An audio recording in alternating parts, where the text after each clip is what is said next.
মোহাম্মদ ইমরান নাজির সাহেব তার গুরুত্বপূর্ণ কিছু আলোচনা রাখবেন।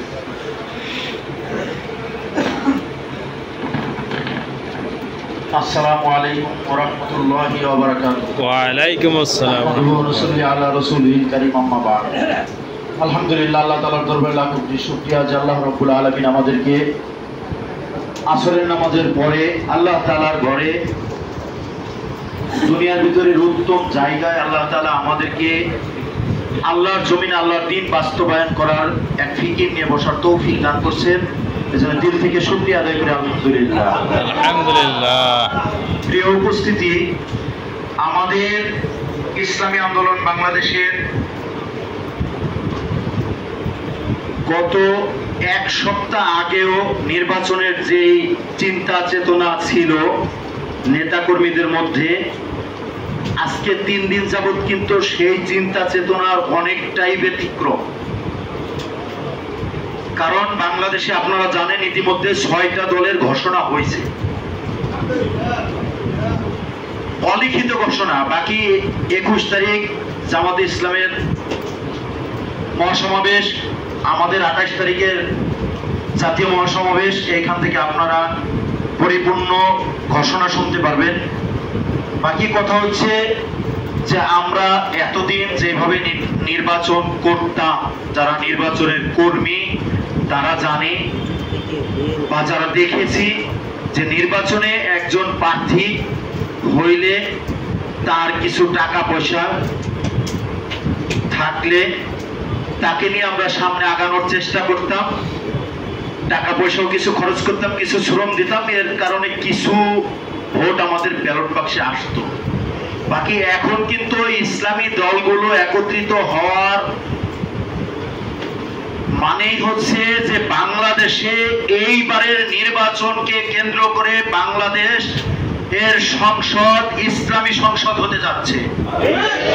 অতএব আপনাদের একটা সিটের চিন্তা ভাবনা করলে হবে না, মাথায় কিন্তু 300 আসনের 300 সিটের চিন্তা ভাবনা প্রত্যেকটা মানুষের ভিতর রাখতে হবে।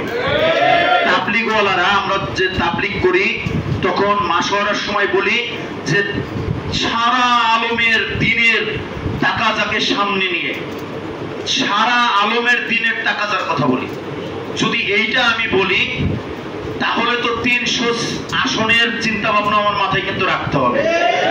কালকে আমরা আমাদের মহতারাম মাহবুবুর রহমান স্যারের সাথে রাত প্রায় 1টা পর্যন্ত বিভিন্ন সাংগঠনিক বিষয়ে আলাপ আলোচনা হইল।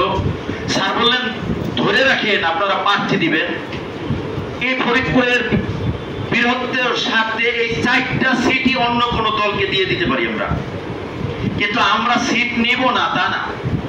অন্য জায়গার থেকে আমাদেরকে আমাদের যেখানে চিন্তা চেতনা যে এখানে আমার প্রার্থী বিজয় হবে সেখানে আমাদের প্রার্থী থাকবে।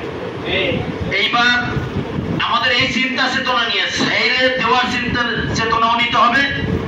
আবার যদি আমাদের বাইরে জোট হইলে, একটা মার্কা হইলে, একটা বাক্স হইলে আমাদের কিন্তু সেখানেও কর্মী হিসাবে কাজ করতে হবে, যাতে আমাদের প্রার্থী যেখানে থাকে, যদি এখানে না থাকে, আমার নির্বাচনী এলাকায় না থাকে, অন্য জায়গায় থাকে, তো আমরা যদি অন্য দলের সমর্থন দিই তারাও কি, এইটাই তো জোট।